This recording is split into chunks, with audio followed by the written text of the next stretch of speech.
It's been a journey being ready for this. I'll tell you that much. Yeah. It's Doing all the important. research, yes, and Yeah. talking to people, and yeah. Wait, so you interviewed people Um, about this? I wouldn't say interviewed as much as had conversations with people that are either clinicians or involved in some way around the topic. Okay. Do you have a deep heart to heart with James Cantor? No, I would be willing to, but no. In my head, we did. I bet. Yeah, I think he's a brilliant orator, very likable as far as how he engages audiences.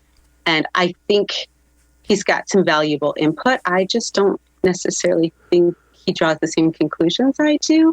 So, yeah. But that's part of just like research versus clinical work too. So, Okay. What do you mean, research versus clinical? You'd be more clinical, he'd be more research? yeah. And in general, like research impacts on a macro level, like society or laws or systems. And clinical is one-on-one or a small group, right? So research may filter down, but very rarely does it make major changes in how I practice, or probably a lot of clinicians practice.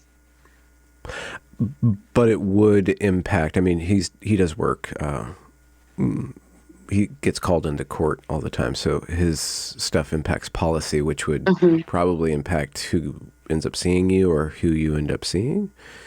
Maybe, but I think there's misrepresentation happening, and I don't know that it's intentional or anything regarding like what clinicians are willing or aren't willing to do or allowed to do and not allowed to do already. And so I think there's a lot of flares being sent up that don't really need to be sent up about what clinicians can and cannot do around the topic of pedophilia. Which is a hot topic, or at least a hot button topic. Yeah. Yeah. I hadn't really thought about it, and I had James Cantor on when I was doing this series on gender, sexuality, and transition, and I got in league with a bunch of those Toronto doctors and the big names, Ken Zucker, Ray Blanchard, his name's escaping, Michael Bailey, who's actually in Northwestern University, and then James Cantor. And when I was speaking with James Cantor, we just kind of talked about sexology. Mm-hmm. And he made a fine distinction, which most people don't make, between a pedophilia as an orientation, which I'm not saying is something that you want to say or not say, or anybody wants to say or not say, but pedophilia as a innate or at least internal compulsion or attraction to, and then you can divide it up into what's pedophilia, hebephilia, epiphilia, or whatever. All the different age ranges have a different, and pedophilia is specifically in a clinical or diagnostic sense used to describe children, prepubescent children, and then there's an infant philia too. And then, if you're attracted, or I think it was Schrodinger, stuff surfaced just recently about how he was a pedophile, but he was attracted and engaged in sexual misconduct or conduct with 14, 15, 16, and 17-year-olds. And that teenage group is different than pre-teenage group.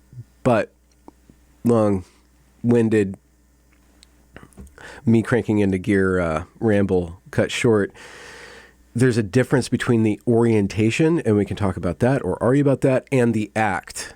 Mm-hmm. And the act is different. And when we talk about pedophilia, that gets conflated, especially on the internet or in these passion debates. People tend to think pedophilia is the act, and there's a fine distinction between one's orientation and one's actions. And then there's the whole question of what is the impact of those actions on the child and on the community, and how should the community, largely in the cultural,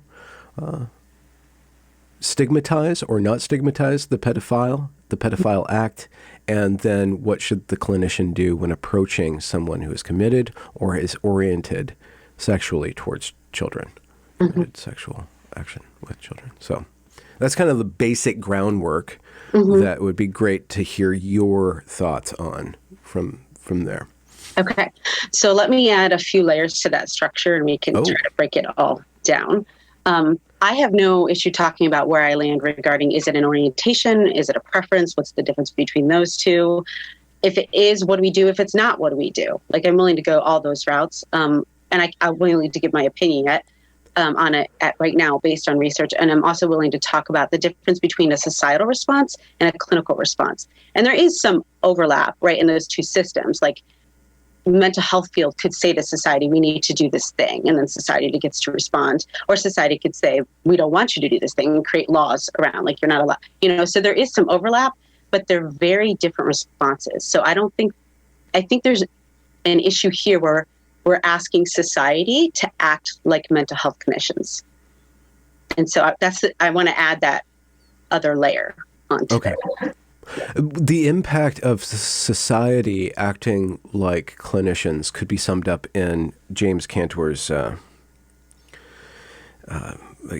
fiery opinion. Sorry, my words are not coming as quick as they should, but hopefully in a few minutes they will. He stated that the pedophile, should be added to the LGBT acronym or initialism, whatever you want to call it.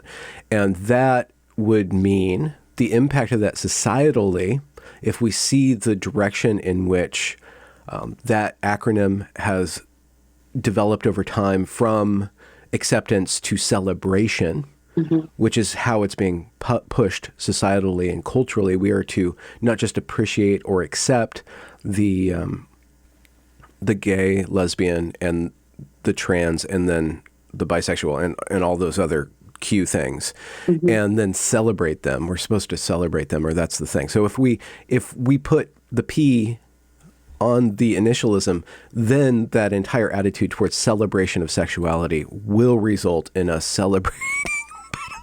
Well, it's even worse than celebrating, because there's laws around sexual orientation, right? So if we add it to that and make it a sexual orientation, then you can't discriminate against it at all for hiring purposes, for example. So you run a daycare. Somebody identifies as a pedophile openly. You can't say, that's the reason I'm not going to hire you. What? So it's more than just celebrating. It's, okay, how do we handle this legally now? Okay. And with respect to rights, too. So, yeah, the implications are much bigger than I think are being presented overall. And okay, so I guess we're just going to do the free-flowing thing and jump around topics, and it'll become cohesive, because there's also the phenomena that started to occur, a few years ago. And Prostasia, or there's an organization that is attempting to provide counseling or group therapy or some sort of resources for those who identify or are oriented as pedophiles. And then on Twitter and other online forums, you have these MAPS, minor attracted persons, and then in their bio they describe what age range they are attracted to, and there's also a group called the virtuous pedophiles, which is, one, people coming from outside of that could see that as a way for them to trade tricks or, God forbid, pornography, or it could be from the clinician side. These men need support to therapeutically, to not be isolated. So it's when the culture finds these accounts and then tears them apart, when they are maybe trying to pursue some sort of virtue and overcoming of this. If you put yourself in the head of somebody who knows it's wrong and knows the damage that would occur if he acted out on that impulse, but that impulse is there, and society would tear him apart to know that, like, what amount of, and I know people wouldn't even want to go so far as to have any compassion for that person, but if you want to, help them, you have to give them some sort of resources. So how do we manage, map communities, and how do they manage themselves? And that's another whole question. Well, that's a great question. Let's start with how do we manage on a clinical perspective and then from a societal perspective, and also what does that community need to do to be in relationship with clinicians or society on their end? Is there any, do they have any responsibility to engage in that? And I'll say I think this is partly being misrepresented too, as far as what clinicians can or cannot do. If somebody comes to me and says, I'm having sexual thoughts regarding a minor, I do not have to report that. And we see this as more than just cases of pedophilia. There are certain OCD predilections towards, am I going to be a pedophile? And I'm having these thoughts about being a pedophile. And they're not really a pedophile, but it's how the OCD presents itself. And then there's cases in postpartum psychosis of like fear or thoughts that I'm going to act out against my child. And it's not pedophilia. It's just those thoughts in their head. So it doesn't just occur in pedophilia, the thoughts of acting out sexually towards a child.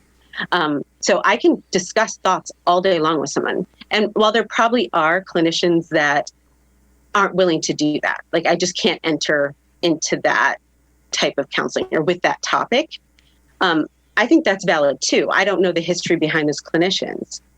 And so I think it's smart for a clinician to know I can or cannot work with this population. Part of the problem is in recent pushes to accept all kinds of things, there isn't conscious protection laws for mental health practitioners throughout the US. There are in a few states. So really that could be pushed in lawsuits in the court to say you can't refuse to see a client because it's going to shame or harm them based on their sexual orientation. But if you force a clinician who has a history of being abused, who hasn't reconciled that into treating a pedophile, they're going to damage that person and themselves. So like it's really interwoven on how all these things play out, right? But I just want people to hear, like as a clinician, absolutely, somebody can come talk to me all day long about their thoughts. And I don't have to report that. It's only if, like, it's the same with any kind of thoughts of self-harm or harming others. If there's a target and a plan and accessibility to that, then I have to report those things. You know, and with child abuse or elder abuse, if I know something has happened, I have to report that. Now, in Germany, they're doing studies and have been for the last 10 years doing research with pedophiles where they don't report past events. They do report someone saying, I'm going to do this thing, but they don't report past events. Here in the US, we still do that. And there is a push to be like, well, we think clinicians need to be able to not report those in order to treat people. And I would say, I think there's a lot of conflicting presentation around that I am confused about. Are you talking about now people that are child sexual offenders, that are pedophiles or aren't? Like, which group are you saying we do or don't report? Or is it all of the above? Are you saying it's we don't report up to what point, like last week, last month, last year? You know, how long has it been? So there's not really any discernment there that I'm hearing from people about, like, what do we or do we not do? My opinion would be we report any abuse or neglect that's happened, period, and keep it the way it is currently. Partly because as a clinician, I cannot predict what someone's going to do next. There's this, and partly this is a like red flag law thing that has kind of told society clinicians should be able to tell who's going to, if they own a gun, shoot somebody else. We really can't predict that. And so, like, as a clinician, being able to say, well, they offended 2 years ago, and I'm not going to report because I'm pretty sure they're not going to offend again. Like, I will not take on that responsibility. Number one, for that. And also, I will not fail to protect any potential future victims or past victims. So, no, I have to report that for whatever reason. And so this is where it gets more confusing to me, though. Are you saying for people, not you, but like Cantor, whoever, Are you saying that those who don't want to offend, who are pedophiles, are telling me in order for them to get help that they need me to not be able to report actual offenses? That doesn't make sense to me. You're telling me they're not offending. So how would me reporting actual offenses harm them? That doesn't make sense to me. Well, okay. There's a lot of different things to unpack there. Mm-hmm. What is the benefit of reporting a past offense? Or what does that do? I guess it does something for the victim to allow the victim to get treatment or get vindication or something. And then what does it do for the offender? That they pay for the crime and then that they get treatment somehow? And then what is treatment and what is pedophilia? We haven't defined right. those things So yet. for the victim, I don't know if that victim actually wants it acknowledged. So I can't say in every case we're actually absolutely we're benefiting the victim from that sense. And I guess it would depend. So for example, if a victim comes to me or a survivor comes to me, there are laws about how many years it had to have been since the events occurred when I have to report. Mm-hmm. So in my state, if it's been longer than 13 years, I do not have to report. But if I have a client who's 20 and it happened 7 years ago when they were 13, they still need to be able to work through that trauma. They may or may not report. And there's ways we can do that and work around that. But if it's someone who is perpetrated against a child and they come to me, that because they could potentially perpetrate upon other children, that's where the reporting comes in. It's protecting of other children, not so much the past victim. Mm-hmm. Also protecting them. Yes, if you're coming to me because this is damaging to you and you don't want to continue doing this, then we need to acknowledge you've caused damage. And to me, if you're going to recover from the damage you've caused, you have to have accountability for that. Okay. Yeah. Mm-hmm. Okay. And pardon me. Just a quick clarification question. What's the difference between a victim and a survivor? Is that colloquial or is that clinical? Yeah, it's colloquial. Okay. And I don't want to tell anybody what they should say about themselves. I am a survivor. So I was a victim. So there is definitely I was a victim of a crime. Mm-hmm. I claim survivor now because that does not define me anymore. That thing that happened to me does not define me.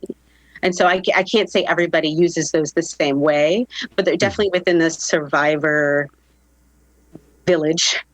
It's kind of, that doesn't define us anymore. Okay.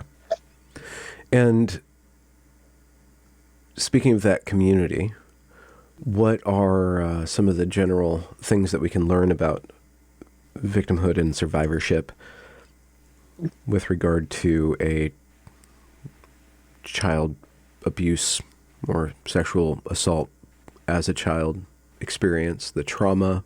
How can understanding that, the impact of the pedophilic act or the child sexual abuse act, give us more understanding of what's going on with the abusers? Or what could the abusers learn from the survivors in order to get treatment and to go forward with their own lives? Okay. So actually, this is one message I would like to give to the MAP community of minor attracted person. I think that's true. They are attracted to minors. I'm not going to say that's not true. But from the other person's perspective in it, it's rape. So a minor attracted person, identity, isn't telling the whole story. There is no sexual act with the child that is not rape. So it's only telling half of the story. So if they want to know how the survivors would look at MAP, it's, no, you're not representing that experience on our end at all. And it's the only, if you want to call it orientation, the only orientation so far that doesn't differentiate between the person with the attraction and the other person involved in it. Okay. That's an excellent point, because when speaking about pedophilia, I think a lot of people have a lot of different inability to grapple with it. Survivors and people who've suffered from it are one thing, but society itself is, I believe, it's important for society to uphold the stigma and allow for clinicians to do some work to mitigate harm, mitigate future acts. Mm-hmm. So that's where the society needs to hold back in order for things not to happen. But understanding that the difference between a minor attracted person, or let's say a minor attracted adult, actually, mm-hmm. And the let's say the the heterosexual or the homosexual. Within those categories of homosexual and heterosexual, consent can be granted. You're looking for somebody, and it's a struggle. We all have to work on how to figure out, how do I get somebody I'm attracted to be attracted to me, and mm-hmm. establishing that relationship. There's this whole mating dance. There's all this stuff. There's a meeting of minds. There's, it depends on the culture. Some cultures, there's a hookup culture, so it doesn't really matter, but there's other cultures that put more barriers around that. But there's an equality between the man and the woman, or there should be, mm-hmm. and there largely is, especially over long-term relationships. There's an equality there. Mm-hmm. And same with the homosexual. The homosexual lesbian is looking for another lesbian.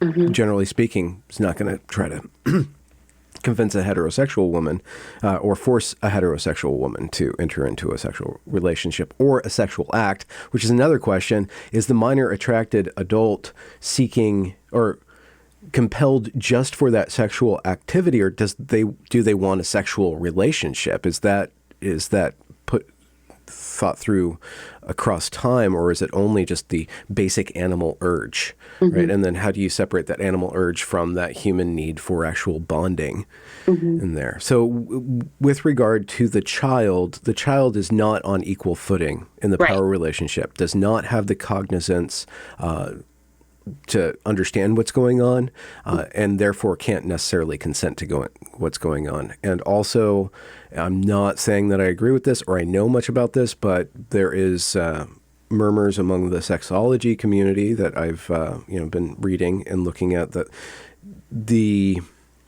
it's not necessarily the case that it's always as traumatic for the child as it would be stated, which doesn't mean that those who do experience trauma from it don't experience trauma, but it's not as traumatic. I've heard that.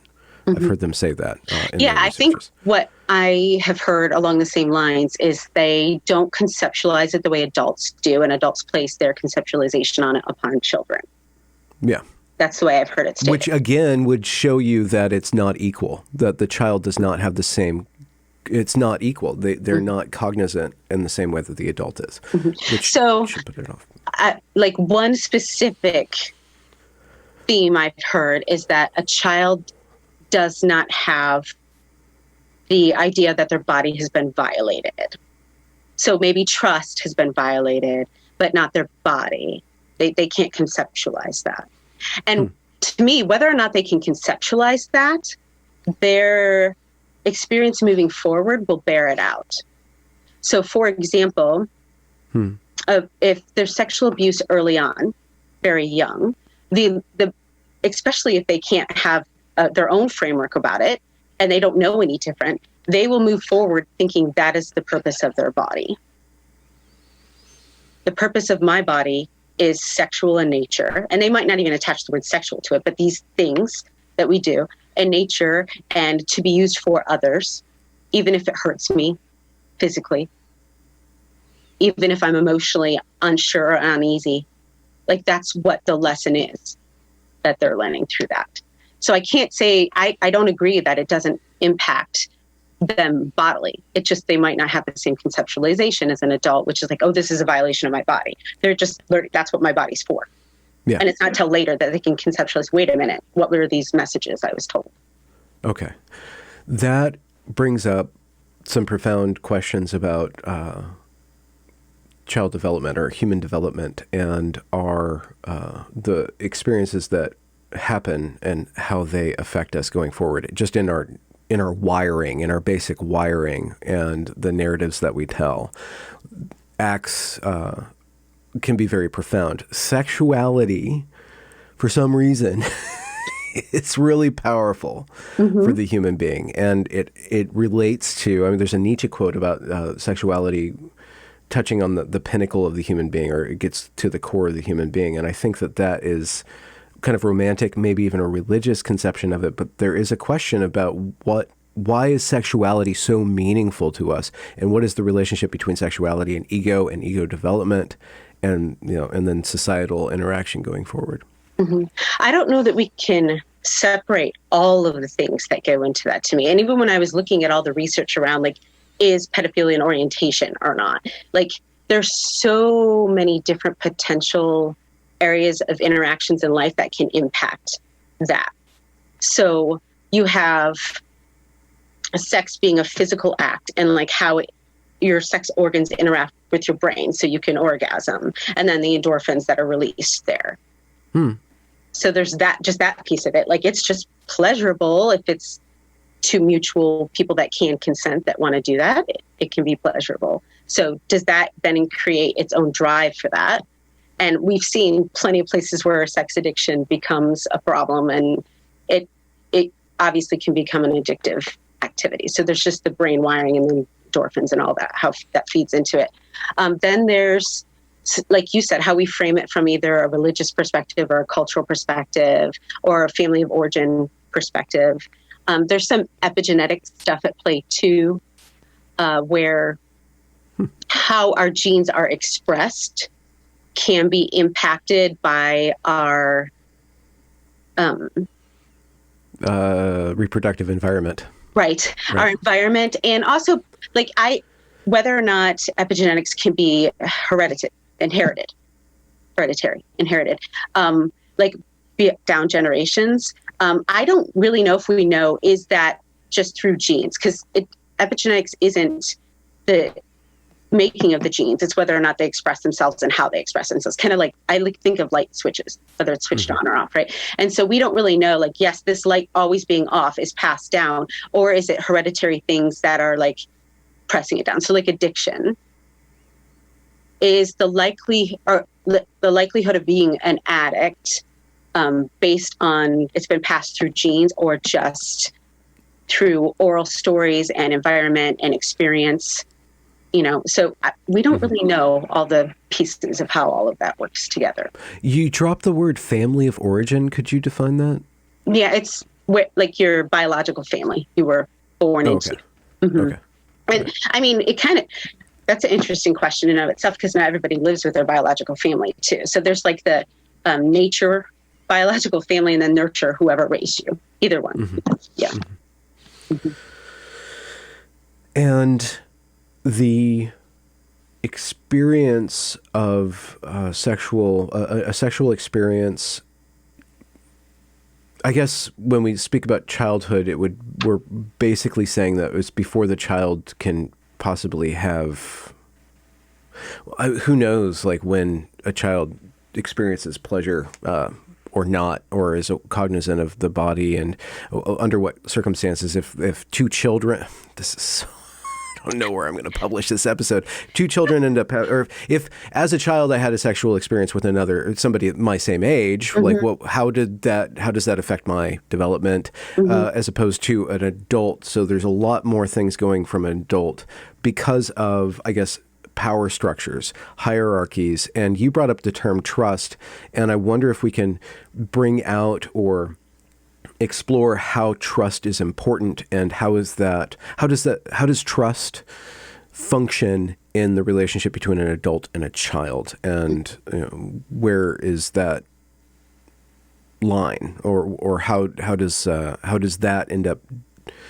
ensuring that the child is developing in a way that they will have the least amount of trauma to deal with later on, and just a leg up in life, and doing really good because they had a good relationship with adults, or they avoided bad relationship or bad actions from adults.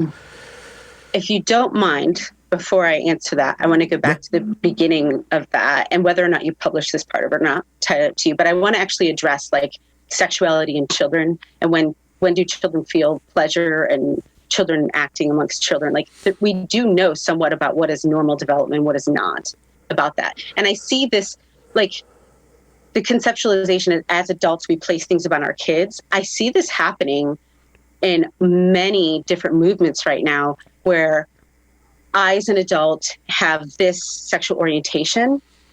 And looking back, I can see where in my younger life that might have played out. Like in third grade, I had a crush on Sue.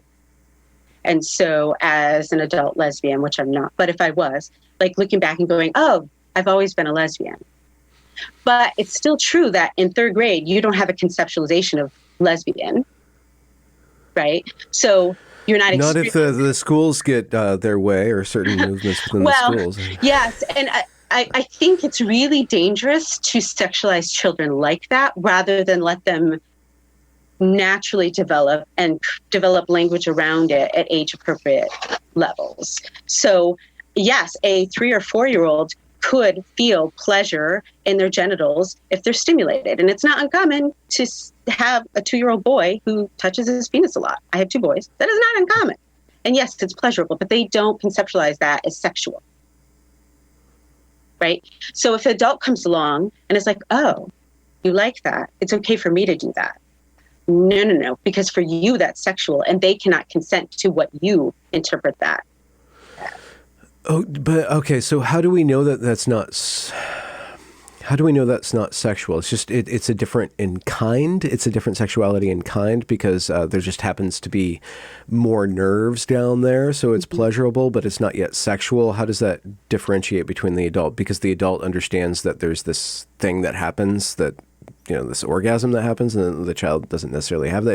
Is having the orgasm the thing that differentiates the non-sexual child sexual pleasure versus the adult?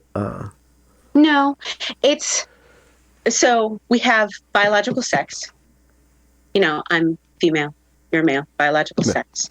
All right. So there's that word sex. And then we have sexuality. And I understand is it innate or is it not? But sexuality is the attraction to or the acting out of. And that's an old debate itself, too. Is it just an attraction to, or is it only who you act out with? Is that sexuality? We haven't really quite figured that one out yet. So, and then there's just the biological body's reaction to stimulation. So, like, women can orgasm during rape because their body has the same stimulation. And so are they experiencing that as a sexual experience because their body reacted? No. It's still a violation of them. So if we're going to use the term sexuality in a positive way, it's a positive experience. Just because the body reacts does not make something sexual. Okay. Does that help? So sexuality in this definition is something that's... okay, so we know that it's powerful. Right. We know that it's a very powerful thing, and that there's a very deep relationship between a sexual act and meaning and narrative and connection to other people. And we can loosen that.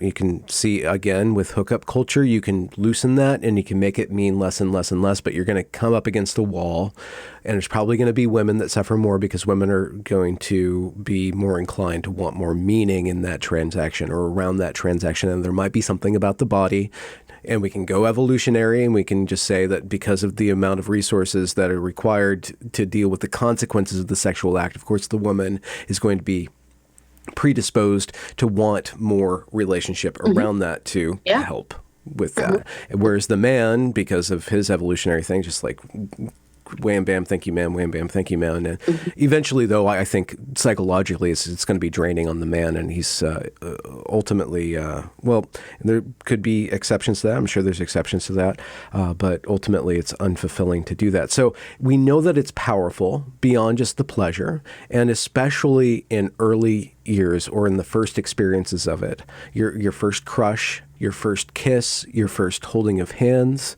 and the first sexual encounter is very profound. And it might not be as profound for everybody, and it might differ across sexes and across cultures, but we know because of its power There's questions about how it establishes connection to other people, and then also one's relationship to one's body, and putting a child in a situation, or a child that is put into a situation to encounter sexual advances and actions from an adult will have mixed up signals for a long time. And like with the rape example, the woman having an orgasm while being raped, I'm sure that she is going to have a different relationship to orgasm that she's going to have to work through and have to reorient herself or rewire herself to that orgasm, because it has embedded, it does some sort of embedding thing. Yeah, So it feels like a betrayal of the body. Like my body betrayed me. A betrayal of my own body. Like my own body betrayed me. It can feel that way. So yeah, it's a huge reorientation after that of like, what do I need to do with this information, this data? Yeah. Okay. So I'm telling a story. Do we understand? Can you convey data or something a little bit harder, biologically speaking or neurologically speaking or psychologically speaking, about the relationship between one's sexuality and one's identity? Okay. That's a really good question. Both personal and social, I guess. Okay. So when you say identity, what do you mean by that? Because there's the social justice, and then what do you mean by identity? Well, that's why I had to add on. Well, who I am, what I am, my purpose, my meaning, and my goals, and how I establish a life, and a life that's good for me. That is my identity, like what I want and who I am. And then this is the whole question. This is my problem ultimately with the pride movement, is that it's reducing sexuality into something that is transactional and a packaging thing rather than, it's like the nutrition facts, but those facts, those FDA facts, really don't define what's in the package. They might tell you something about it. They do tell you what is in the package, but to reduce your soul or your spirit or your essence or your identity into that label, and then your sexuality, translating your sexuality. And that's a big question about, especially like fifth graders having these discussions about what my sexuality is. Am I bi? Am I a? Am I demi or whatever? It's like, what are they really talking about? And is that the same thing that we're talking about as adults when we use those terms? And how could they possibly know what they're talking about? So I'm so excited that you asked me. Okay. Great. So I think we do children a huge disservice when we ask them to label themselves, period. Okay. Because, and I want to specify, our understanding of who we are and what labels mean in context of who we are changes over time. So we haven't yet defined whether sexuality is based on who I'm attracted to or who I'm doing certain acts with. And when you say that, especially from a child's point of view, like, do they even know a who? There's no who. It's just a what, kind of like a this or a that. It's still a category thing that doesn't really necessarily contain what that category holds, right? Right. So children start trying to identify just gender or biological sex at pretty young ages, like 2-year-olds, and I suggest all parents use correct anatomy terms for children, because just trust me, you need to do that for them later on. But what is penis? What is vagina? Who has this? Who is that? So they start that very around 2. But the complete understanding of what that means on a physical level, biological level, can be pretty young, 4 or 5, But so what we're doing to it socially now, what is gender? I don't know that you can conceptualize what all gender means when we as adults still can't even define it, right? So asking a child to know then what's your gender identity, we as adults still haven't figured it out. There's entire theories written about it, and we want a 7-year-old to know what that, no, that's not. So I think we do a disservice to them asking them to what's your gender identity? In relation to what I like to do, what I like to wear, that's. So then let's look at it not from gender, but from sexuality, attraction. So if I am little girl Robin, say 7, and I think that Sue is really funny, and I want to be around her and spend more time with her because she's funny, I don't have a conceptualization of what that attraction is. Is it just attraction to personality? Is it sexual? I don't have a concept of sex. Like I might know biologically what that is, like a penis and a vagina or what, but I don't have, for me, conceptualization of sex, right? So we're adults saying, because I know I am this and I've put these labels on me, and I can look back in my younger years and see the signs of these things, kids should be able to label themselves too. Mm-hmm. In order to, the weird way that it's being put into curriculum is through anti-bullying. So it's about acceptance. Right. So is acceptance the proper frame around which we build these identities or protect these identities? And, regardless of what the content or the function of those identities are, is the whole other question. Yeah. Anytime an adult says my well-being emotionally depends upon a child doing something, red flags go up everywhere for me. Okay, could you contextualize that? Under what circumstances does Pretty that much happen? Any circumstances. But I, as an adult, say my sexual identity, in order for me to not feel shamed or bullied or whatever about that, I then need to say children need to claim sexual identity, and we need to be able to affirm that. So I feel fine about mine. That's problematic. Children aren't responsible for adults' emotional well-being, period. Mm-hmm. And so when we take out synaptic pruning, which is the gathering of more information about something that's already occurring or already in existence. So the example I give is with a car. A 2-year-old knows that, like, if I move this, the car moves back and forth and, like, there's wheels. And a 3-year-old might realize, well, we have to open doors to get in a car. And a 4-year-old suddenly realizes, oh, they put something in the car and then the car goes. So synaptic pruning is, even though we've had the experience of being in a car since birth, probably, our awareness of what car is and how car works changes over time. Mm-hmm. So if you were to tell a 2-year-old, like, you need to know your identity, but they don't even know what all those parts are or what all that means, they can't possibly do that. Mm-hmm. And we want you to do that so we can feel good about who we are. Like, no. Well, I need to that sounds like, not to criticize, but that sounds like you're projecting the content of this curriculum onto that, onto the practitioners of this curriculum. Is it necessarily the case that the adult wants to be affirmed? Is that why they're doing this? Or is it some sort of evil proto-Marxist ploy? I mean, right? Like, it's an open question. I'm just saying. How about all of the above? There's probably people doing all of the above. Yeah. But there's also, I do think that movements in general are born out of good things or good intention. In general, I do. So like a movement to increase rights for homosexual marriage, I think that's born out of a good intention. Like, 2 adults consenting should be able to do whatever they want with their relationship.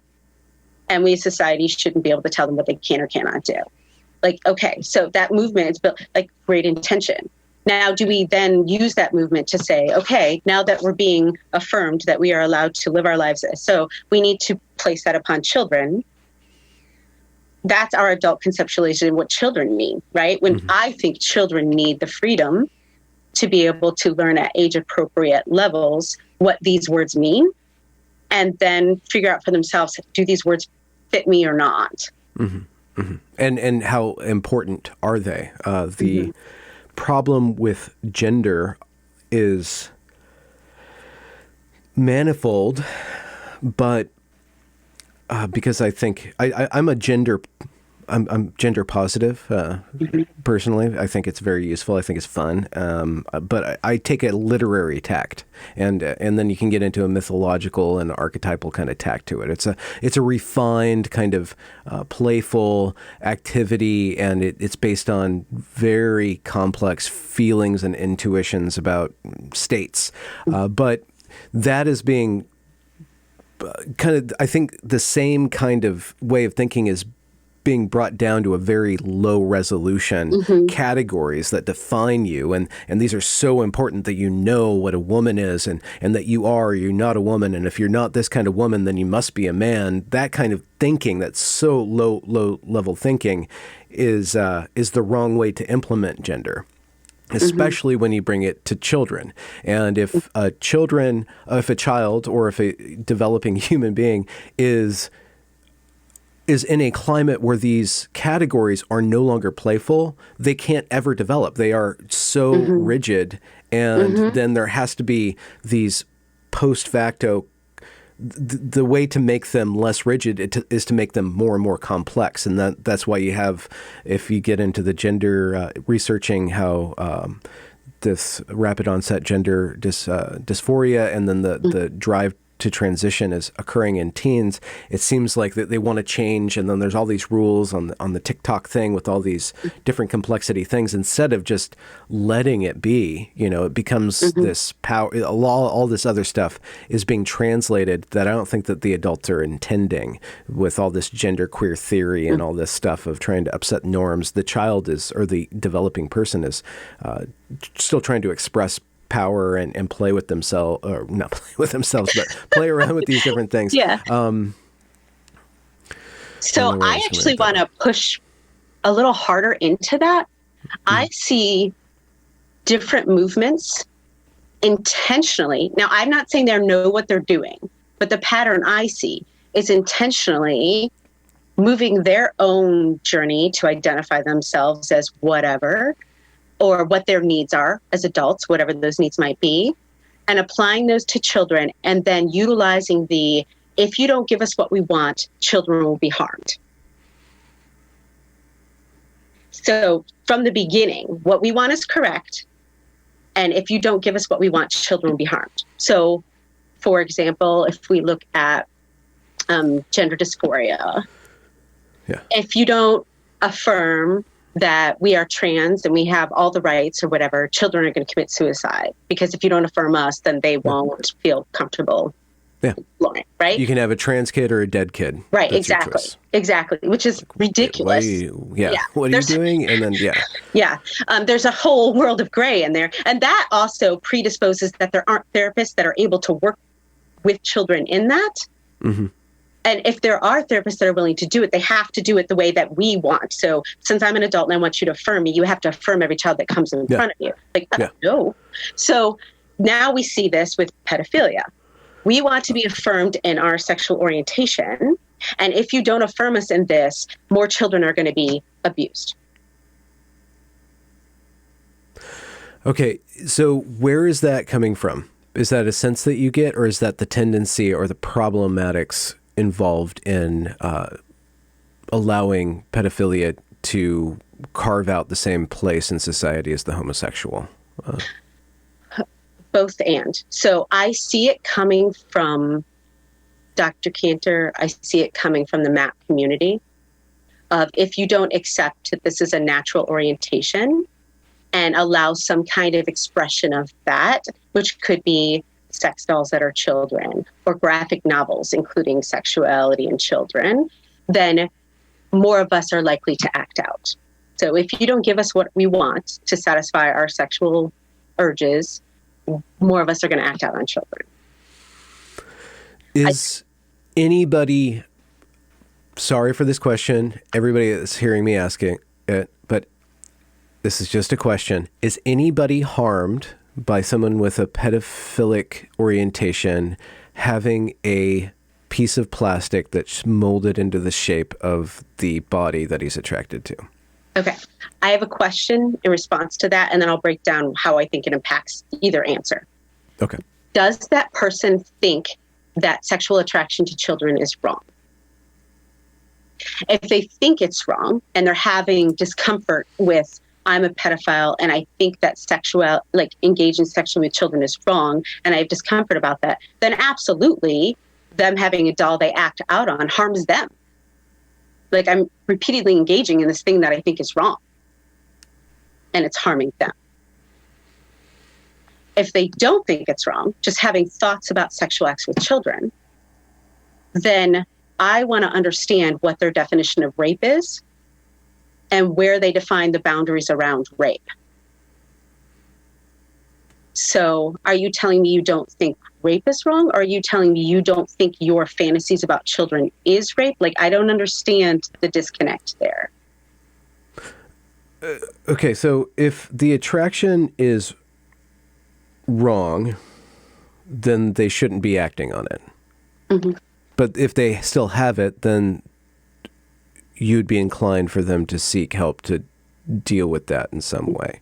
Right. So some form of dealing with attraction. Whether or not it's inborn or developed over time, that orientation, sexual orientation, if we're going to call it that, pedophilia, whether or not it's inborn or develops over time, if they're saying that orientation causes distress to them, I recognize acting out on children is wrong because it's rape.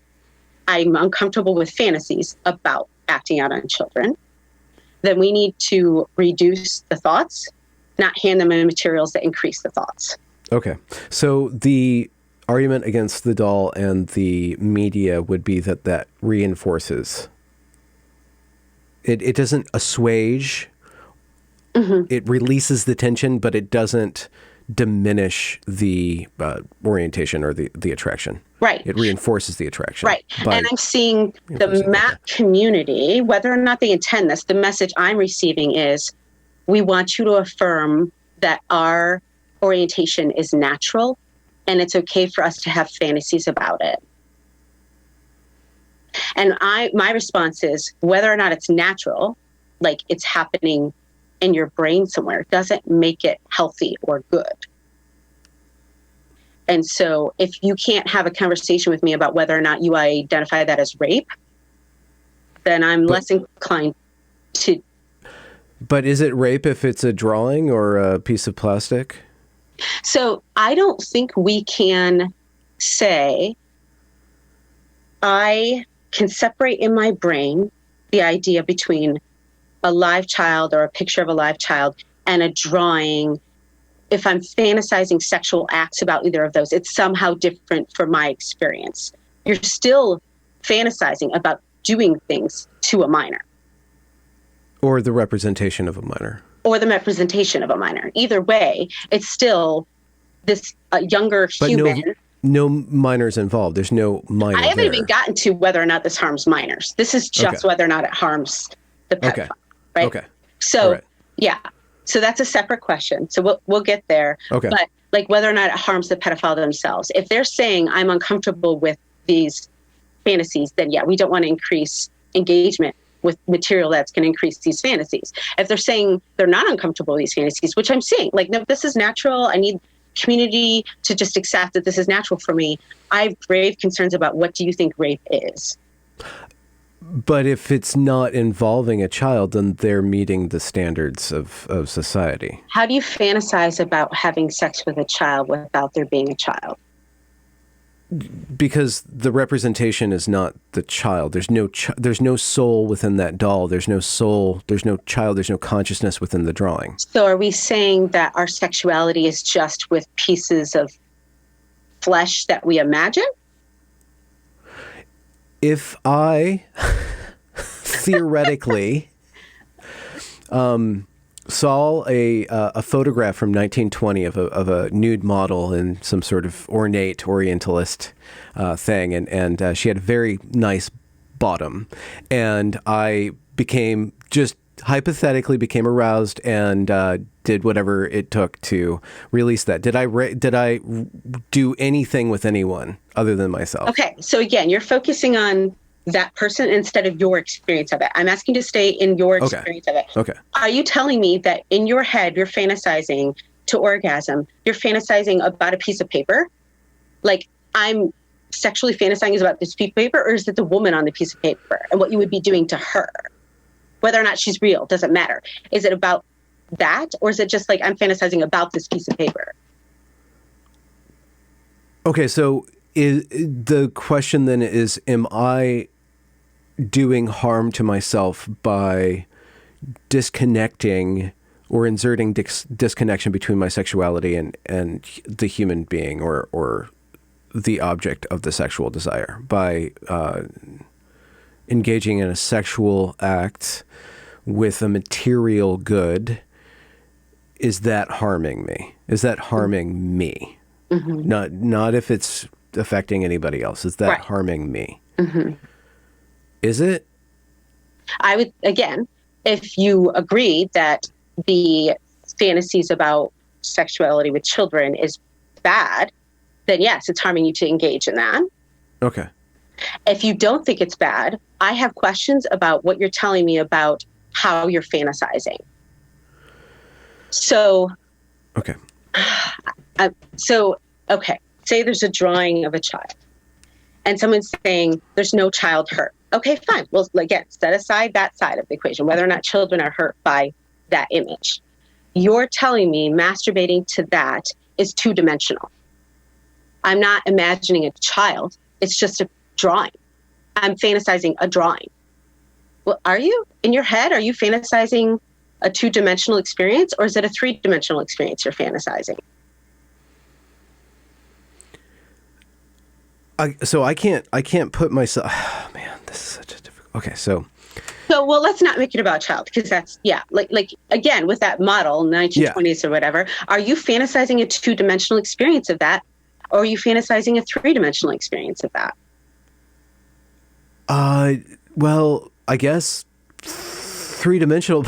Okay, it's just I don't. I'm trying to understand what you're saying about I guess we can't translate. If we try to translate the pedophile into just the typical male and accepted male sexuality, and then allow for a pornographic event to occur, is the pornographic interaction between the male and the pornography harming him? Is it causing him? Is it questioning his values of rape? Is he engaging in rape if he masturbates to a picture of a naked woman? Legally, no. I would say experientially, yes. Okay, because there's no consent there. Well, so regarding children, yes. Regarding whether or not pornography overall is or isn't consensual, I don't know if we want to go there. That's like another 4-hour podcast. I don't know if you want to do that. But I would say, this is why you can't then extrapolate this out to heterosexual or homosexual adults, right? Because they can consent. So in his fantasy, is she consenting? Then no, it's not rape. Is she refusing and he's fantasizing about forcing her? Then there's rape. He's fantasizing rape. Okay. Right? With children, there is never consent. So inherently it is. So what I'm saying is you have this image. So even with women, like when we fantasize, it's not two-dimensional. Like we tend to fantasize over either romantic novels, right? Yeah. Right. Yeah. And so pirates, right. Ooh, werewolves. That's not my thing. Okay. Each their own kink. Just don't hurt each other, people. Okay. Okay. Well, this is the question. Yeah. Right. So, so that's another question. Does kink positivity include harm? That's a whole nother thing. But so I would say, women, it's a 3D experience. Like in my head, what I'm fantasizing about when I'm reading that novel and then masturbating isn't just this two-dimensional, the words on that page are what I'm getting off on. It's the full experience. I've put my body. It's a narrative. It's much more narrative-centric. Right. Yeah. But even with men, when they see an image and they're masturbating, that image isn't static. There's more that goes into it. There's a story there in their head. And its story may be about the physical form and not relational, but it's still a story. Okay. And that story is tied to one's morality. I say so, yeah. Okay. So it reinforces or accepts morality. So going back to the pedophile saying that my urges are natural, I understand that they have drastic harm to the target of them. So I'm going to remove the human target so that no human target's involved. It's just me and my urges and the instruments of gratifying those urges. How is that rape or related at all at rape if he has already taken out the target, taken out the human target, and just left himself alone with that circuitry going around in the brain? Okay. So yes, he's removed the live human child or victim side of that, right? But so this is where it's cognitive dissonance to men. You're telling me you agree that doing that to a live child causes harm, right? Why does that cause child? Right, to the child? Why does that cause harm to the child? What does that mean? Is it because it's morally wrong? What's the harm there? Why is it wrong? So if you're going to tell me, yes, it's morally wrong to do that, then you know sexualizing a child is morally wrong.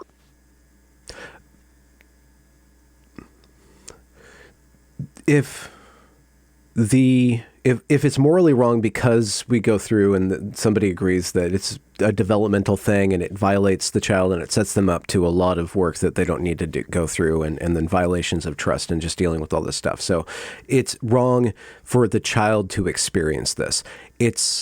That doesn't mean that it's wrong for the imagined story to play out in the head in order to gratify the urge. Because there's no impact there's no developmental impact in that piece of plastic or that cartoon. There's no but there's impact on the other internal. end. Okay.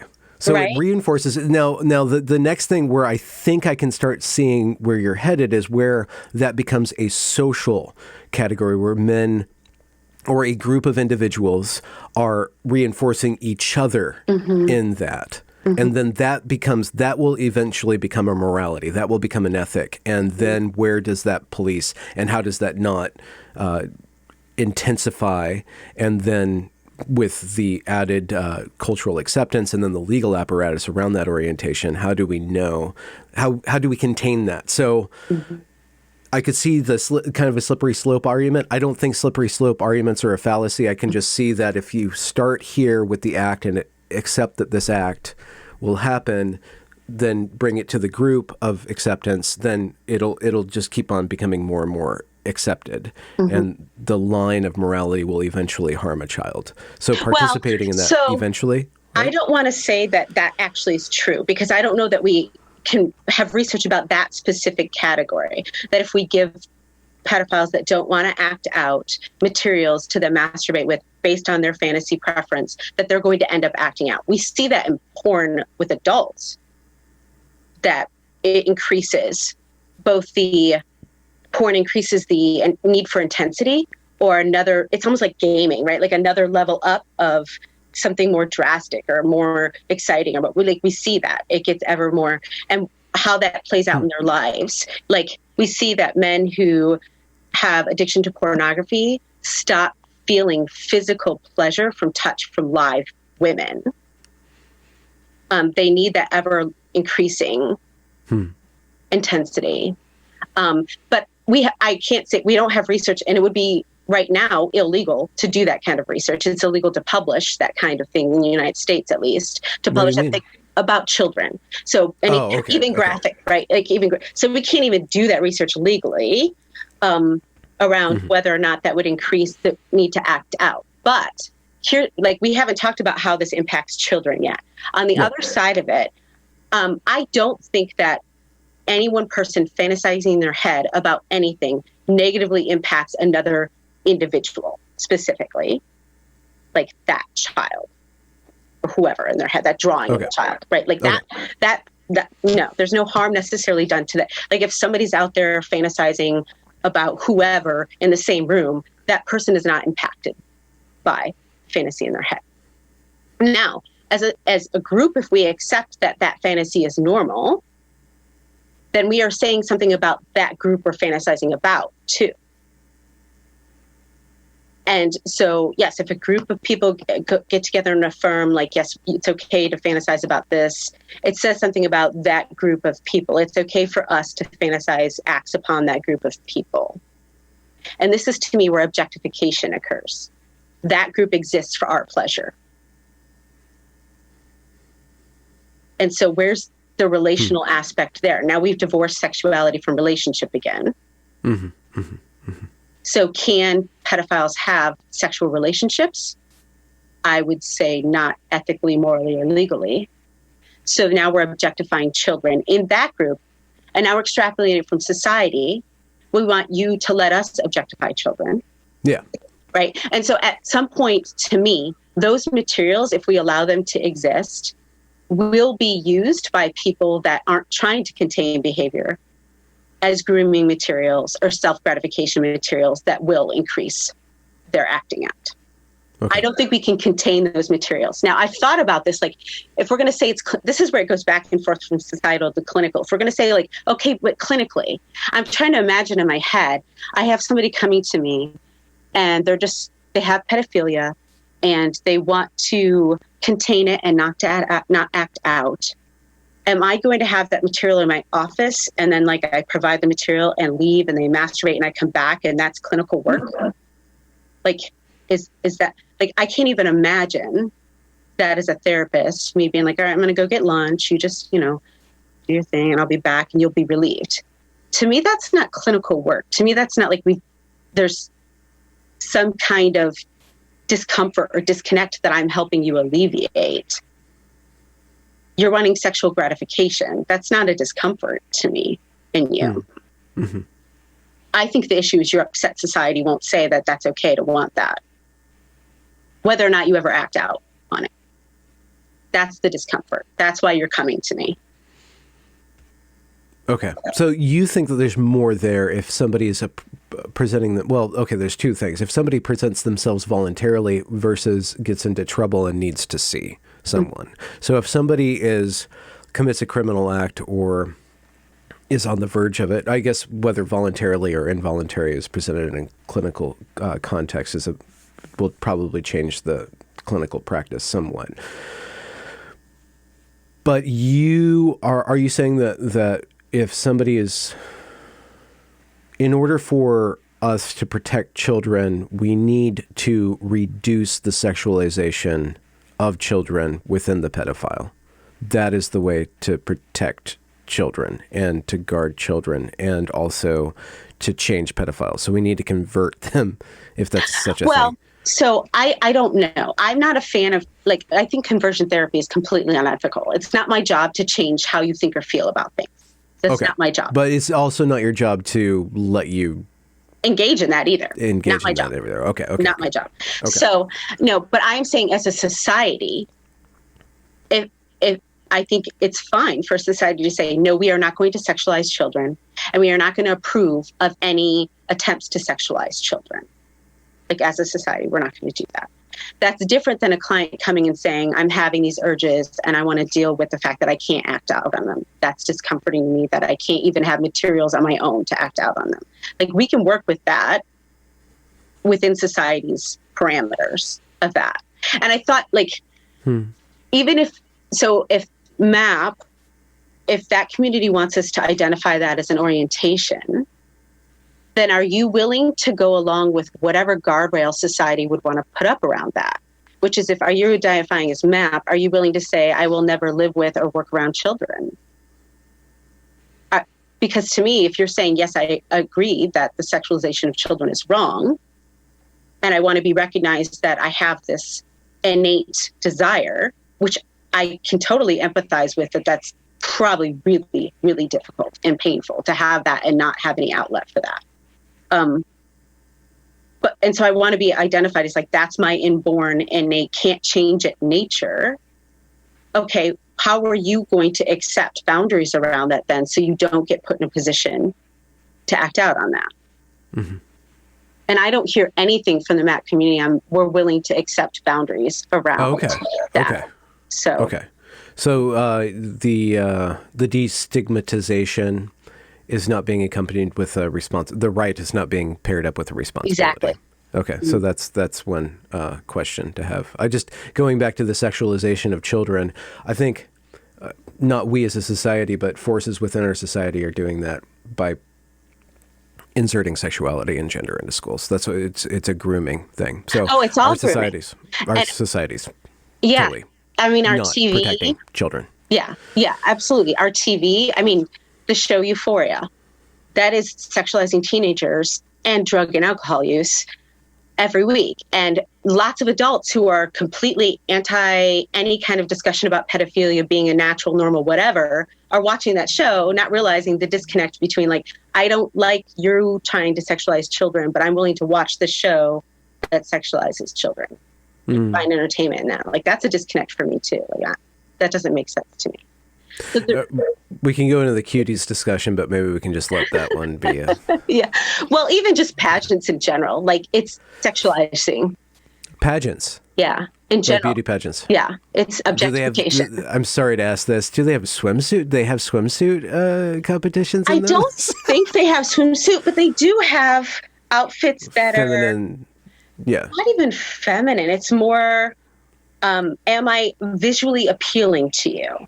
And that to me is objectification of humans. Okay, well, I mean, if we go there, we like where there's a line once you dial it back a little bit. Where's that line? If you ballerinas, like 11, 12-year-old ballerinas, how is the adult male specifically supposed to appreciate feminine beauty at that age? Like, what is okay to appreciate and what's not okay to appreciate? And then the magic number is fully developed 16-year-old somehow illegal to be attracted to, but a 22-year-old or like 18 is this magical number. Like, and so society has to make some sort of arbitrary judgment, but there is a morality in a distinction to be made between not bad male attraction to females of a younger age. There's and it's not, I guess the question of there's a difference between appreciation and attraction. And I know this is really uncomfortable stuff, but if we can't even address that, then there's got to be some sort of line there. I mean, and maybe we just don't want to address it, but I'm fine with addressing all of it. But I agree. Am I allowed to even say that a girl is pretty? Like, that's a really pretty dress, or some feminists would say, do you never compliment a woman on her looks, no matter what? I think that's too far. Yeah. Well, so to me, it's a matter of intent, and we can't always know that intent. But if the compliment or the noticing is for my personal gratification, then that's objectifying somebody. But if it's just the noticing of an art form or the female form for the sake of like that itself is beautiful, then no. Is it for me, or is it for me to reveal in you that you have this natural whatever? But and we do with laws try to create that line, and I do think they're somewhat arbitrary. Like an 18-year-old woman can have sex with a 40-year-old man, but she can't buy liquor. Like, none of those make sense to me. None of that. And there are things within the MAP community I appreciate, and I think that makes some people nervous or uncomfortable. Yeah, okay, so what are some of those things? So some of those things are they push for the age of marital consent to be increased, because there's lots of states it's not even 18, because that will reduce offenses, and it will. And they agree with that. And I'm so grateful that community is saying, yeah, we need to increase the marital age of consent and reduce harm to teen girls. I love that. I think that's great. I agree with them that there is a lot of stigma around, can we even talk about this topic in society without people throwing wood chippers everywhere? Like, can we even have the conversation about it? Right? Yeah. So, and I think it's really important that we do. And I think in general, I don't know when this got warped or how it got warped, but what empathy means. Like, empathy does not require agreement. Me empathizing with someone doesn't mean I agree with what their point of view is, or that I want to give them whatever their want or demand is. It just means I can connect with that level of discomfort that you're having around that thing. And so there's this fear, I think, to be able to actually empathize with, you have a sexuality, whether or not it's inborn, that you can't act out. And our empathy needs to stop at a certain age level about that.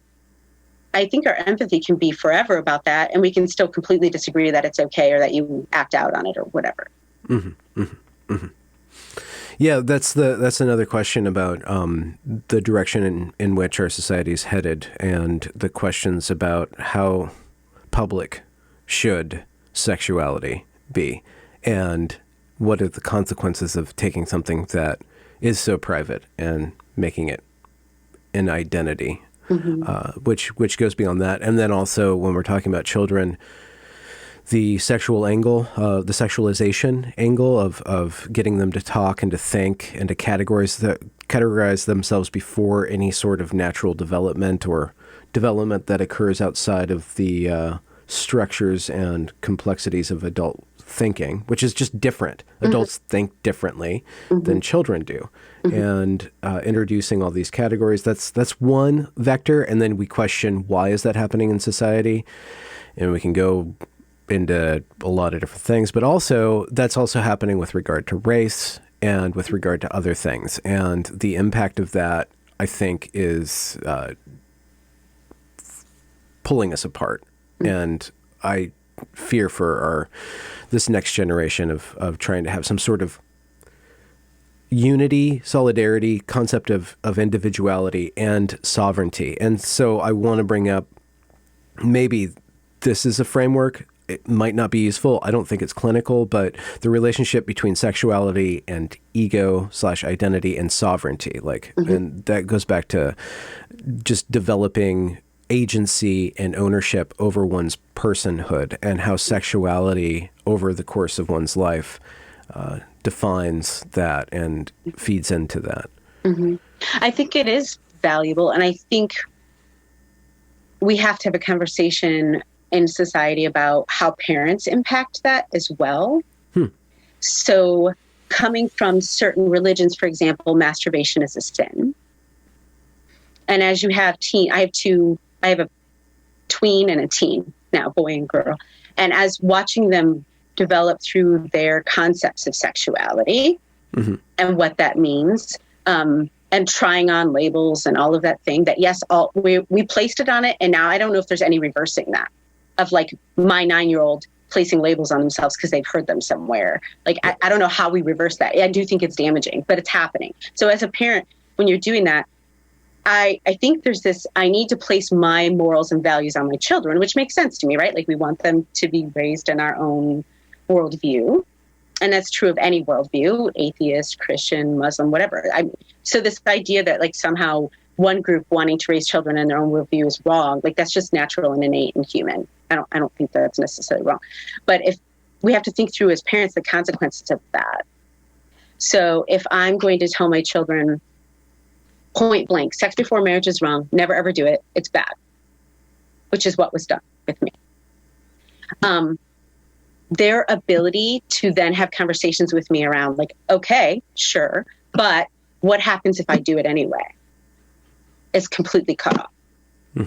Right? So keeping children safe isn't just how do we set guardrails around people that might want to engage with them sexually, but like, how do we educate them about biology around sex, and safety around sex, and then relationship around sex. Yeah. So if a child's getting sex education and they're not hearing, when you have sex with another person, one of the consequences of that is DNA is swapped forever.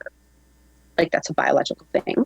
And also, if a child results out of that, you are connected to them forever. If you're not prepared for that, are you prepared for sex? And so, like, we have to take it just out of the framework of what is moral to us to what are the actual real consequences of these actions. And the framework in which all of that is tied together, and I don't know if we can, it's tempting to blame the loss of religion on the loss of our moral compass. And I think I think it not just tempting, but it's fruitful discussion to think about that. What are the consequences of separating sex from meaning and taking the previous pre-modern conception of a soul and a human out of the stories that we tell ourselves, and then the laws that the codes of conduct that we erect around interpersonal relationships. The sex education in schools was supposed to be just biological, I guess, but the religious right, let's say, had said no. And maybe they hadn't thought through that. Maybe they were just being prudish, but maybe they also had arguments to say disconnecting biology from relationship and meaning is going to lead to a bunch of action that won't be good for society. But that's steadily progressed where you have, again, this comes down, if we talk about sex, we have to talk about childbirth, and then we have to talk about abortion and the arguments used to, and I know you have strong opinions about this, the arguments to allow for abortion bring up very fundamental questions about what it is to be a human being. And to try to say that there's no question, or say that you participate in dehumanization, whether you like it or not, you do. And then that questions the entire foundation of our society. If we say that the human being is only a human being at a certain point, a clump of cells, and what is life and all that stuff. And how does that not lead to people saying, well, life doesn't really matter. Life is a choice. Why isn't sex just a choice? Why can't I change my sex? Why isn't gender more important? How I feel about myself more important than whatever this lump of cells that I am is? How does that not all relate to itself? And so the question that I think is fruitful, that around the abortion debate, if you can turn down the heat on that and actually investigate what is the moral reality of what you're saying about what we are as human beings. And how is that expressed in abortion? And then also that translates into what you think about sex, because sex is tied to human life, and separating them has consequences. To say that it's meaningless says that you're meaningless. I think it does. Says that what causes you to come to being is just this biological accident. And now that opens up a bunch of questions that maybe atheists can think through, but religious people, I think, want to avoid because of the nihilism inherent in that. Interesting. I felt it the opposite way in my conversations with people, that the religious people I know that take on, when does life begin? What does it say about life if we allow these things to happen? What does it say about us as humans? They're very open to all of that discussion. So that's interesting. Oh, okay. Yeah, I maybe I phrased something wrong. I was just thinking about the ability to conceptualize oneself out of the nihilistic turn that is inherent in us being just lumps of flesh and just accidents, just algorithms in this DNA thing. I think it takes a lot of processing power for somebody to come to a moral understanding of the universe without God. And, whether or not you believe in God, it's a very useful concept for establishing meaning. And then whether or not it's a fiction is one question, but whether or not it actually helps you to establish meaning, and then also morality, something for morality to hang upon. Because if a human being doesn't have a soul, then why would we not use them for our own pleasure? Why would we not reduce them to vehicles for our own pleasure? There's certain pockets that do that and think that's totally okay. Depending on what barriers they cross, it becomes a legal issue. But there's definitely pockets. And if we wanted to get really uncomfortable, we could talk about whether or not BSDM is healthy or not. Whether or not increasing any kind of role play around you lose consent or I'm allowed to physically harm you is healthy or not.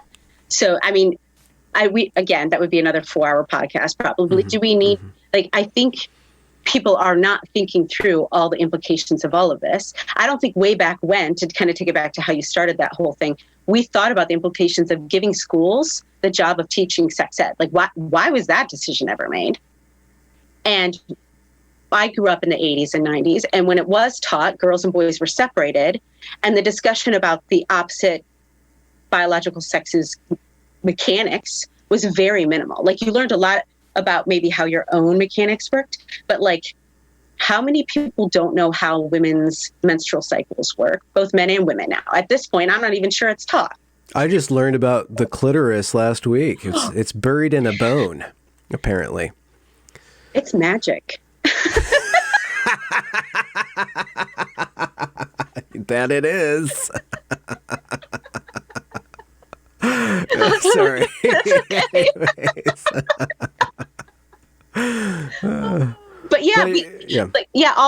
And now we have schools trying to teach social emotional learning. Like, who decided that's the place for schools to do that? And what's your problem with that? Just briefly, or however. So I still don't understand what the deal is with that thing. So social emotional learning is basically, the way it's presented publicly is like, we're just teaching kids skills on how to regulate themselves. And that inherently isn't like a bad thing in and of itself. And I don't think you have to have a bunch of letters after your name or degrees to be able to teach kids how to manage behaviors or their emotions, right? The problem is, it's not just, number one, it doesn't work because you have kids coming in from situations outside the school where their behavioral issues are being said, like, we just need to teach you how to manage your emotions. But if they haven't eaten or haven't slept, or there's gang violence in their neighborhood or sexual assault or child abuse or whatever happening, you can teach them all the skills you want. It's not going to take away the driving factor of what's behind that.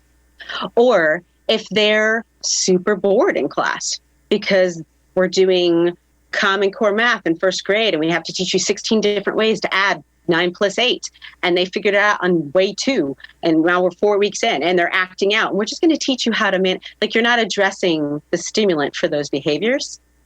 So it's not actually, it's like a Band-Aid on it. And we're placing that additional need to learn how to do these Band-Aids, which are rooted in mental health, on teachers and social workers in schools with hundreds of children. Like, I just think that's taking away from what education is supposed to be in and of itself. There's also elements of SEL that I would consider brainwashing that I have issues with. So like, I'm going to hold up a round red circle, and whenever I do, I want you to tell me it's a purple square. Like, I want you to deny the reality you see because I'm telling you that's what I as an adult want. That's grooming. Like, no, we're not going to do that. So that's part of some parts of SEL. When we get into education, it's a really difficult topic, especially when we get. I just think it doesn't scale. I don't think education scales. I think it has to be connected with the parents, and education can't happen without a family unit. And then when you have this anonymized bureaucratic entity that's supposed to just educate the populace, it will eventually just take it upon itself. Like, we're just going to mold the populace, and we kind of have a mold, and we're just going to try to fit as many people into this mold. And if they don't, we'll try to deal compassionately with others to get them into the mold, but it's always going to be about getting in the mold. And so, we're living locally and being really.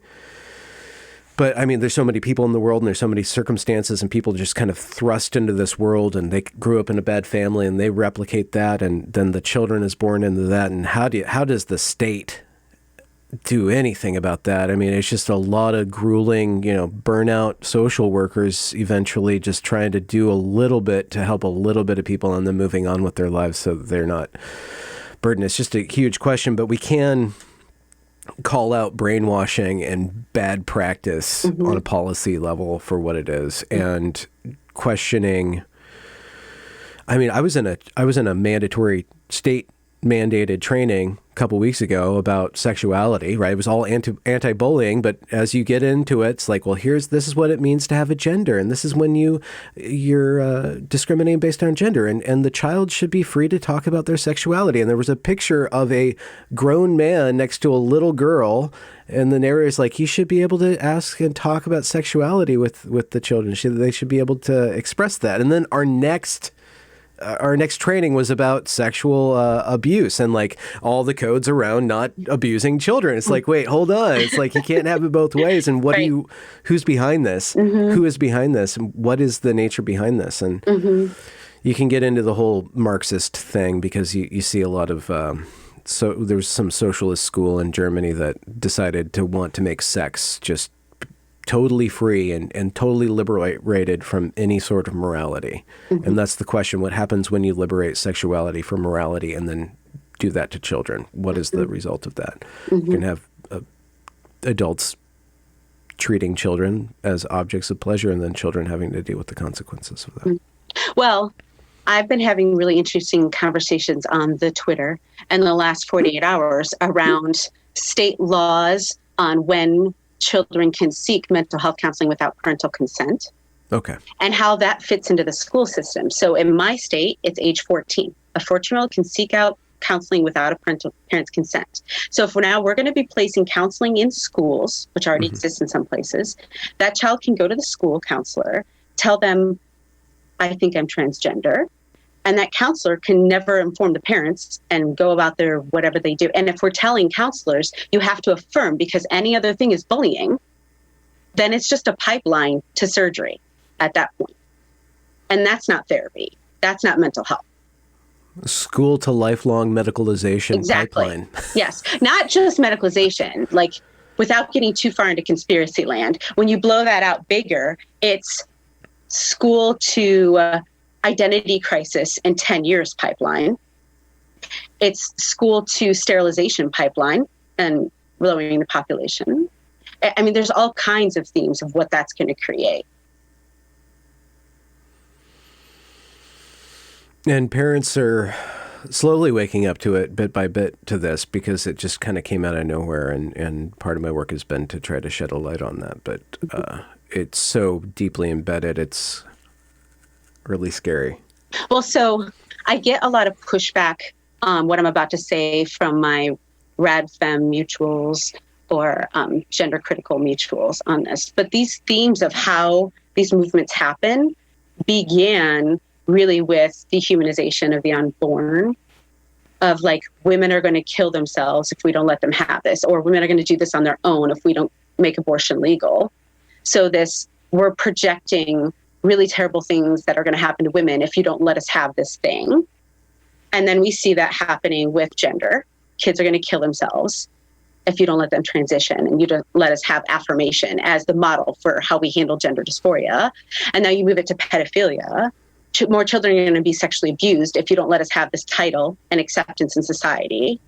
So it's all these themes around, we're going to scare the crap out of you about your kids and the damage that's going to happen if you don't let us have what we want. And I'm not saying that's the intention, but it's the model that's been used over and over for these movements. Yeah.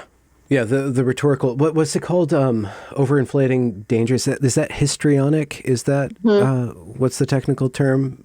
Like, well, it seems that we can kind of reduce a lot of the rhetorical tricks to psychology. And that's one guy, disaffected Josh Slocum. I love Josh. He leans into that. Yeah. It's just like, Well, you can see the manifestation of certain controlling mechanisms. That's probably more of a borderline personality trait of the extremes. The danger everywhere is more of a border. Histrionic really has a sexual element to it. So that's probably at play here. Because of hysteria? That's spelled differently without that Y. Okay. Yeah, it's histrionic. And it's really like, it's similar to borderline and narcissism. Those three are the cluster B, right? But it's really got a sexual element that is uncomfortable for most people. So like a histrionic 54-year-old woman will hit on her 25-year-old daughter's husband. It's part of her need to be affirmed in who she is. I need you to find me sexual. There's a sexual element to history. Okay. That opens up a question about women wanting to be objectified and finding pleasure in being objectified, which kind of flies in the face of don't ever objectify women. It's like, well, don't they find pleasure in to a certain extent? So the question isn't about don't ever compliment a woman. It's like, understand how to do that and when to do that, rather than, anything like that is objectification. But I would encourage anyone, if they want to take a deeper dive into where that, again, intersects with the abortion industry, to read Erica Bacciocchi's book. I think you interviewed her, didn't you? Yeah. Rights of Women. Rights of Women, yeah. Yeah, because it does such a beautiful job of all these themes of like how this happened in our society. And we got to this place of like liberating women, which needed to happen, turned into objectifying women. And like, why did that happen? Why do women feel like their freedom is through being objectified? Either whether it's objectified because of my vagina or objectified because of my ability to produce something, a service or a good. I've now been reduced down to I'm a worker or I'm sex. And is that really liberation? So yeah, we've done some very weird things to identity. And that goes back to gender identity too. So it started years ago. It's a trope in my interviews with rad femmes or feminists generally or even about the gender debate, you see certain commenters saying, "Oh, you guys did it to yourselves." I mean, who started these rhetorical tricks that are now being used against you in a lot of different ways? But if we get past the blaming part, which kind of just turns people off, and getting into the nitty gritty of saying, okay, well, what does abortion do? And, what was Hillary's line? Safe, legal, and rare, which is different than the celebrate your abortion bandwagon and stuff. So under what circumstances is abortion okay? Never? Do you want my answer on that? Yeah. Good Okay. answer. What's your definition of abortion? And that's rhetorical, but it matters to me because there's legal definitions and there's medical definitions. And so I have these debates all the time because I'm on a board of a nonprofit that's pro-life. So I work in these conversations all the time. And how we like medically code miscarriage is labeled spontaneous abortion. So like I can't say abortion should never happen if that's what we're going to call miscarriage, a spontaneous abortion. And I don't mean to be ridiculously detailed, but it matters because we don't know in these conversations where somebody else's framework is coming from.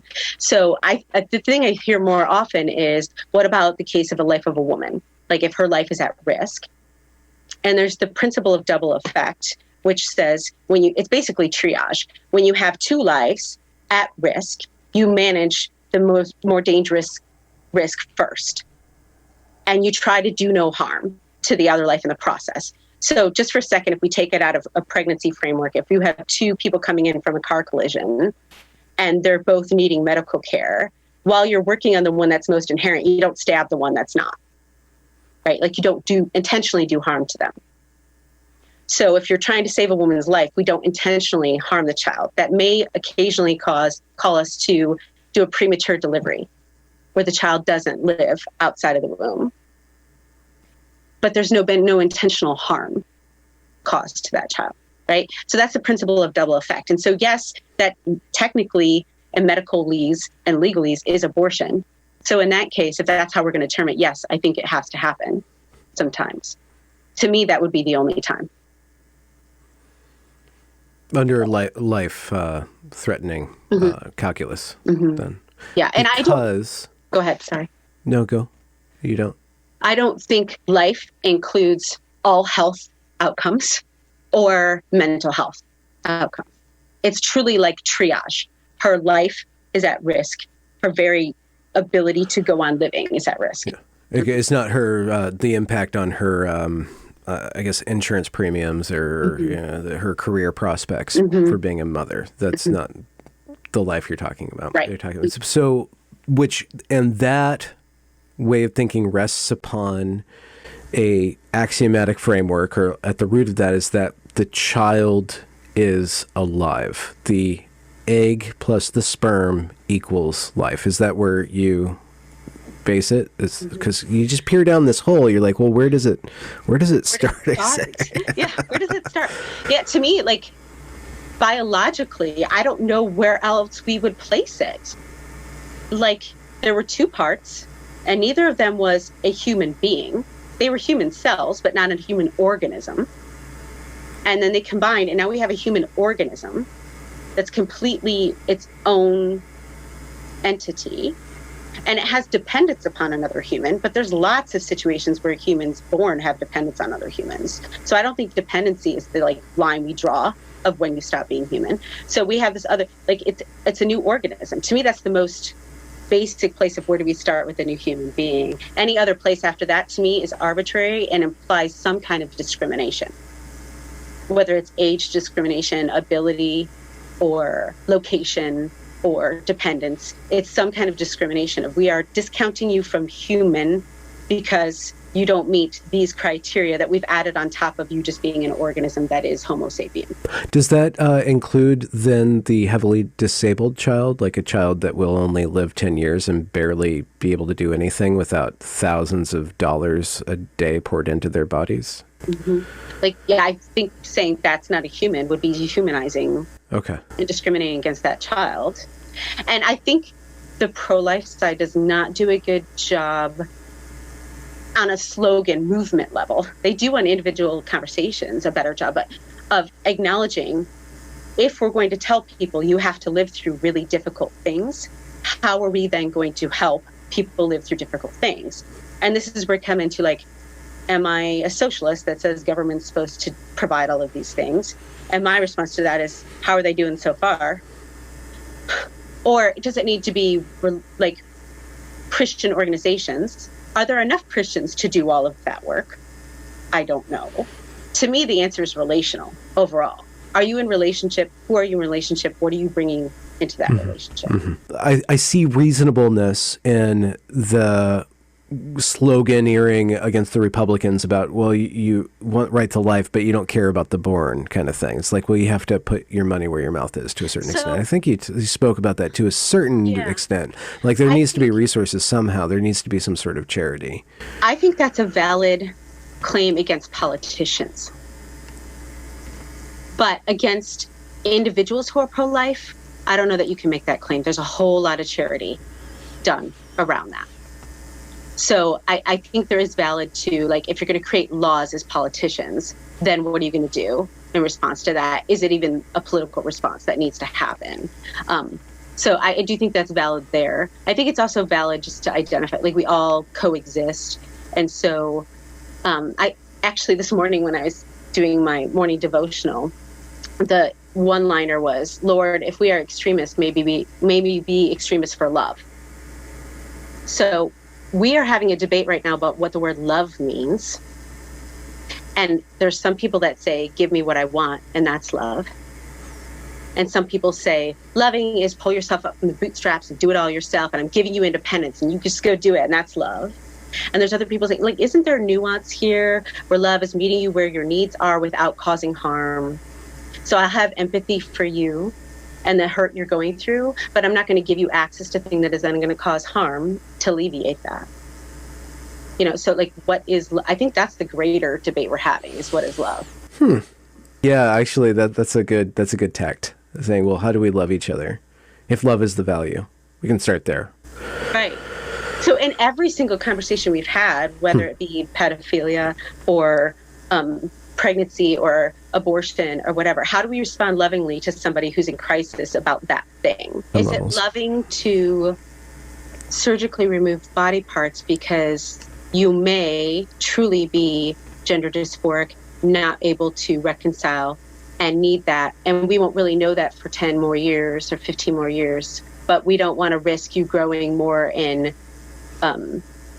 biologically. So we need to do this now to prohibit that. And your best, is that really love to do that? We're projecting upon their future that we know who they're going to be.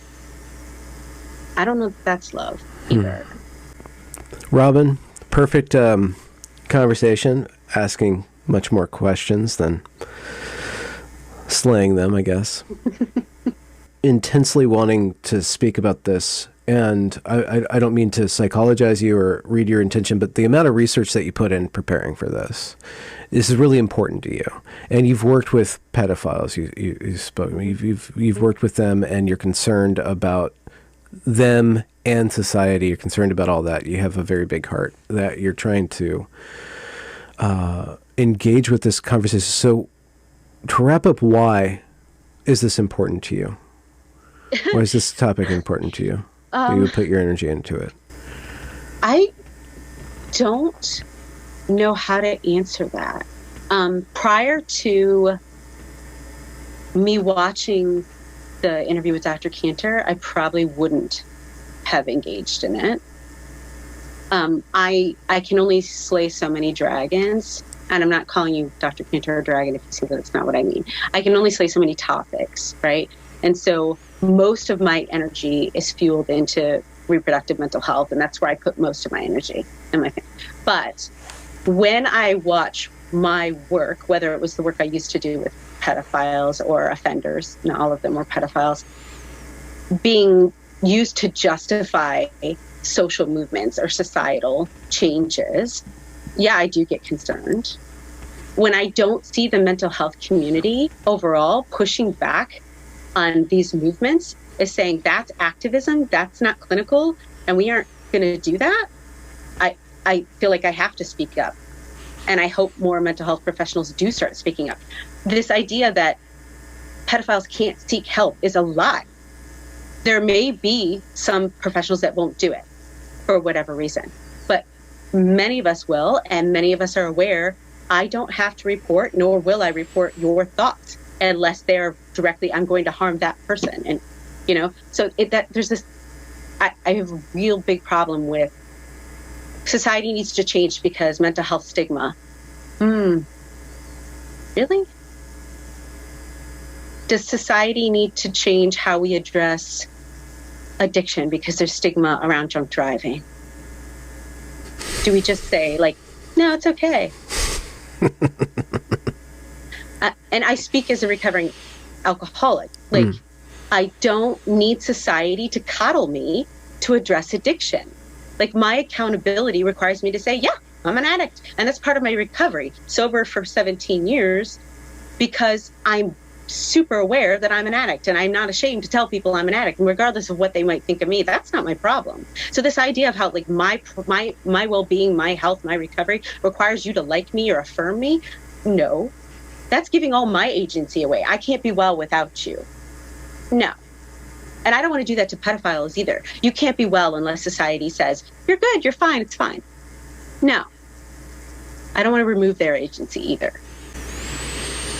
Or so I guess stigma and shame is a social functioning antibody to harmful behavior. Yeah. So I guess I am hoping that we do this interview, and I hope it gets published, because now there's like 10 people that know this is happening because the research I did, and they want to hear it. And I don't know that I'll speak on it again.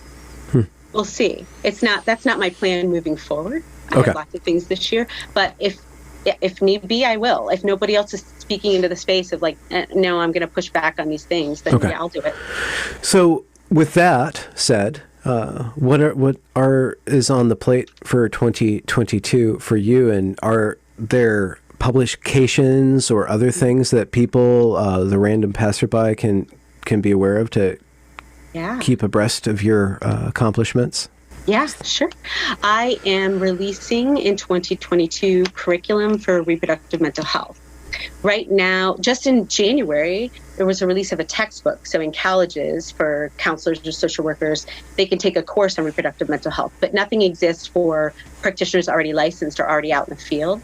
So I've written a curriculum. It's being released spring-ish, so people can delve into. It's very intense, 20 to 25 credit hours of it, covering a very wide range of reproductive experiences and how mental health relates to that. So that's pretty huge. After that, I'm hoping to take a break from anything productive professionally. Or reproductive? Or maybe, sorry to assume that you don't want more children. Well, I don't have a uterus. So I forgot. Yeah, okay. Yeah. Yes. And like my family, I think, has probably felt my absence more than normal in the last 4 months while this has been happening. So spending some pretty quality time with them. And then I have some things going on in the pro-life movement stuff that I'm doing. I'm on the board of APLOG, the American Association of Pro-Life OBGYNs, and I do some work with them regarding mental health and abortion. And one of the things I really love to do, and we've talked about doing it over and over and over again, is one of my dear friends is a pro-choice advocate, and she's also a mental health clinician, also in reproductive mental health, also has 4 children. It's like we're like the same person except for how we feel about abortion. And we've talked about doing some writing around what's the difference between activism, advocacy, and therapy. When should they intersect, if ever? And then how do we be activists, respectful of other activists, clinicians, respectful of other clinicians? Like, how do we stop this tear each other apart rhetoric around this whole thing? So I don't know if that's going to happen this year. We've talked about it. We'll see. That sounds like a great epistolary novel, a novel made out of letters, just you two talking about that and then also talking about abortion and just having this dialogue between these two. Yeah, we should just record our conversations and put them podcast. Who's going to run it for me, Ben? How do I have time for that? I'm running for school board. They're really easy. You just hit record and then hope that everything works out.